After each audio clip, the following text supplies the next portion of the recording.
Hello guys, and welcome back to me apologizing once more.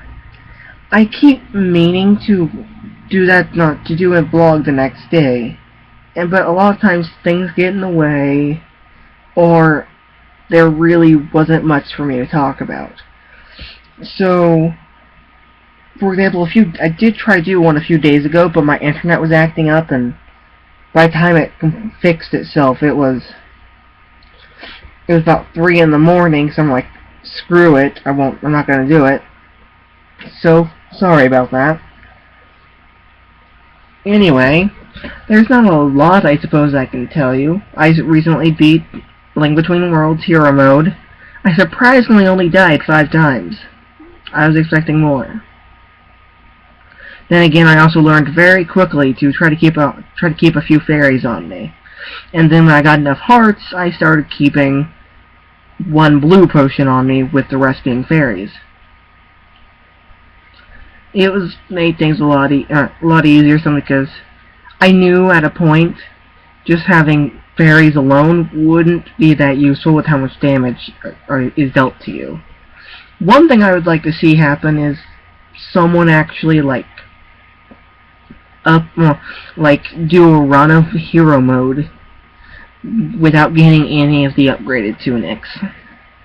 I think they could probably allow to get the upgraded swords and everything, just because otherwise that'd just be kind of impossible, because from some of those enemies, even with the red tunic, do a not exactly small amount of damage, especially the final boss. The final boss, yeah, a lot more damage is dealt to you in that one.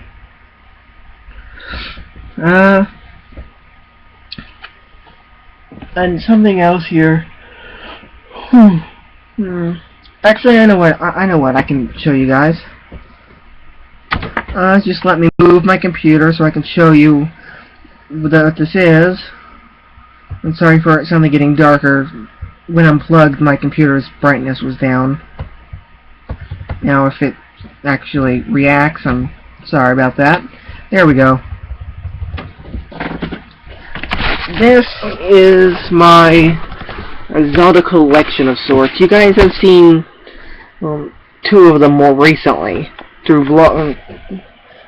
People who watch my videos have seen this stuff more recently, so at least some of it. I'm trying to get this thing to. Oops, sorry about that.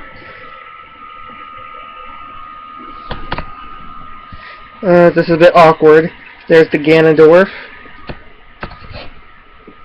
There's the Hyrule Historia, the Perma Guide box set, and on top is Twilight Symphony.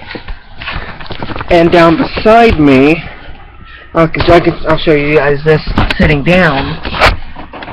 Is down here beside everything is it's like a dark master sword from like Twilight Princess, so I guess if Dark Link was a thing in that, this would be what he would have. And I need to fix it up a little bit. It's getting scuffed. I've had it for several years now, so.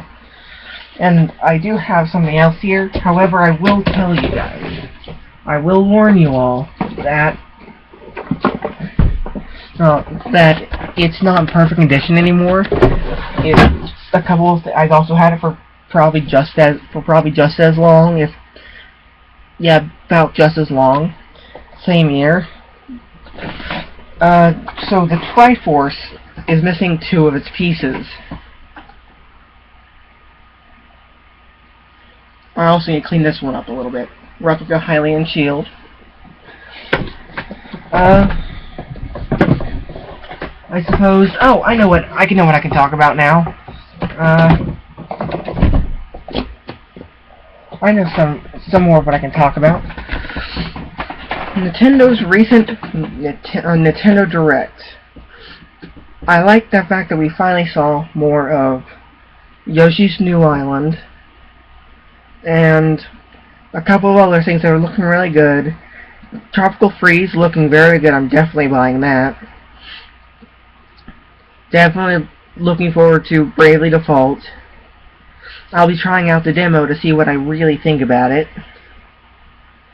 And one major thing I think everyone who, well, the very small number of you actually watch these, who might be interested in hearing a little bit about is the Hyrule Warriors. Pretty much a cross between the Warriors series and Zelda. I really doubt, and I'm pretty sure, actually, not just really doubt, literally Iwata himself said in the Direct, it is not a part of the main timeline deal. It's not a main Zelda title. It's not a part of that. So if you're trying to think of when it could be placed in the timeline, don't. It's a side game. Like you call it CDI games, side games. If that makes sense. The CDI side games. There we go. And the DS Tingle games. I'm sure some of you don't even know what those are. I guess I can mention those some other time.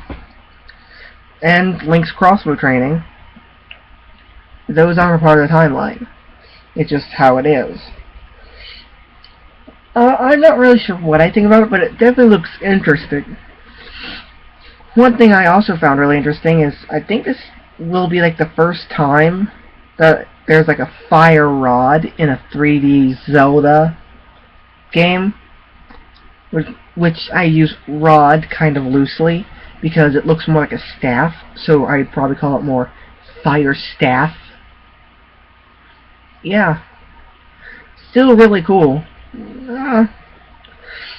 I only played a little bit of I think it was like 2006's Gundam Warrior game crossover that came out on the PS3, and I don't know if I played it, but I'm pretty sure I saw some earlier Warriors game at a friend's house, but I don't remember for sure. I'm pretty sure I did though, which would be the normal old Chinese soldiers and things like that.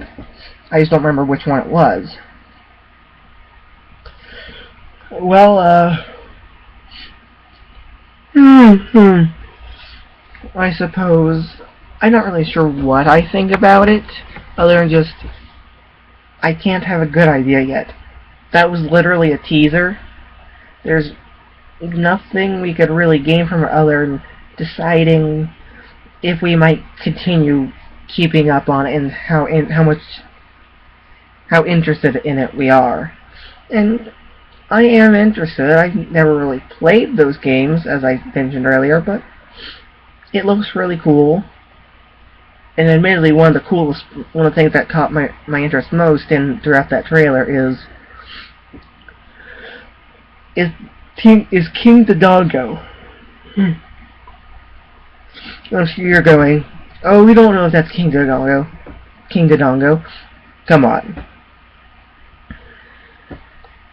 Come on. The Dodongos are big, but only King Dodongo from Ocarina of Time is that big. Only King Dodongo. So unless they're going to suddenly make King Dodongo, regular Dodongos, incredibly larger than most. In fact, this one even looked a lot like King Dodongo usually does, just some differences. Well, when I say usually does, I mean like the single time he appeared. But yeah, I'm not really sure what to say.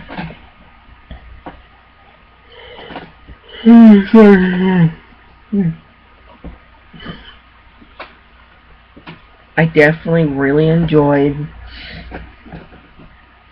I've been enjoying this last week or so. A couple of things have happened that aren't so good, and at the same time things happen that are good. I promise you guys, to see you guys tomorrow, and what I'll talk about, I don't know, but we'll have to see. And I think that's all. Good night, guys, and